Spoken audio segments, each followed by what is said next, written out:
आज आपण आलोय केडगावमध्ये, जे यवतपासून 10 ते 12 किलोमीटर अंतरावर आहे. आपल्या गोशाळेपासून किमान एक 80 किलोमीटर अंतरावर हे छोटंसं बागायती क्षेत्र आहे.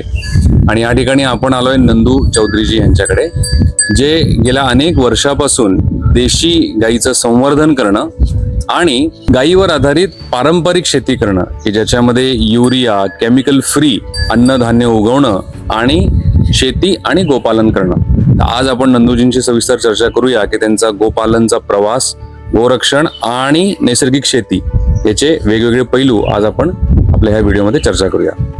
नंदूजी नमस्कार. नमस्कार. आपण किती वर्षापासून या क्षेत्रामध्ये आहात, म्हणजे गोपालन आणि शेती? आपण 2019 पासून आहे आणि आपली गोशाळा 2021ला आपण 2021ला आमची लडकटवाडी इथं जवळच 7 किलोमीटर अंतरावरती तिथे गोशाळा होती. तर एका गोसेवकालाच आपण ती हे केली. आज तिथे 70 गाई आहेत. हो हो हो. आणि तिथं बाळूमामाचं मंदिर पण आहे. अरे वा. हो हो. तर आजच्या ह्या जगामध्ये आपण बघतो की A2 दुधाचा प्रचार हा मागच्या 10-15 वर्षात खूप झालेला आहे. पण आज सगळा समाज किंवा सगळा शेतकरी वर्ग ज्यावेळेस गीर, सहीवाल ह्या जातीकडे पळतोय, तर आम्हाला ह्या तुमच्या काही थोड्याशा वेगळ्या दिसत आहेत. तर ह्याच्याविषयी थोडं तुमचा अनुभव सांगाल का? वेगळं दिसायचं कारण असं आहे की ही जात जी आहे ती आपली लोकल ब्रीड आहे. अच्छा.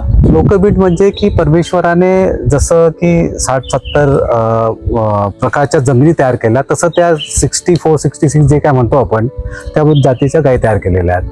म्हणजे धरतीच्या आधारावरती गायी तयार झालेली आहे आणि तसंच ते पुढे माणसं पण तयार झालेली. पण मग गीर पण देवानीच बनवली, मग ही जात कुठली आहे? हो, गीर देवाने बनवली, पण गीरची जी जागा जी आहे ती गुजरातमध्ये, सौराष्ट्राकडे आहे. अच्छा, म्हणजे गीर ही मेजरली त्या बेल्ट साठी बनवली, जे वाळवंटाचा भाग. खरं. मग ही जात कुठली आहे? ही जात आपली लोक महाराष्ट्राची आहे. अच्छा, हिचं नाव याचं लाल कंधार. लाल कंधार. हा. अच्छा. नंद ऋषीने ह्या गायी पाळल्या होत्या. अच्छा. आणि त्या कंधार तालुक्याच्या असल्यामुळे त्याचं लाल कंधारी असं नाव पडलेलं आहे. अच्छा. आता महाराष्ट्रामध्ये म्हणजे पुणे ह्या भागामध्ये मी अनेक वर्षापासून राहतोय, तिथलाच लहानाचा मोठा झालो. तर आम्ही खिलार जी आहे ही नेटिव्ह जात बघितली. तर मग ही मेजरली लाल कंधार सापडते? हो, सातवत ही नांदेड, परभणी साईडला सापडते. अच्छा, म्हणजे मराठवाडा तो जो बेल्ट आहे त्या टप्प्यामधली ही लाल कंधार जात. आता हा वळू आहे, याचं नाव काय आहे? याचा शंभू. अच्छा, शंभू. तर नंदूजींनी खूप सुंदर माहिती दिली की ज्या काळामध्ये आपण सगळेजण गीर, सहीवाल याच्याकडे वळतोय, तर त्यांनी एक अशा जातीचं संवर्धन केलंय. मगाशी ते सांगत होते की महाराष्ट्रामध्ये 5 ते 6 वेगवेगळ्या जाती आहेत, ज्यामध्ये खिलार आहे, गवळण आहे, देवणी आहे, डांगी आहे. तर त्यांनी सांगितलं की दुर्दैवाने लाल कंधार ह्या जातीवर विशेष कोणी काम करत नाहीये, जे काम आज नंदूजी करतात आहे. तर आपण आज पुढे त्यांची गोशाळाही बघू, त्यांच्या गायी बघू आणि त्यांचे विविध आपण जे प्रयोग सुरू आहेत तेही आपण आज या व्हिडिओमध्ये चर्चा करूया.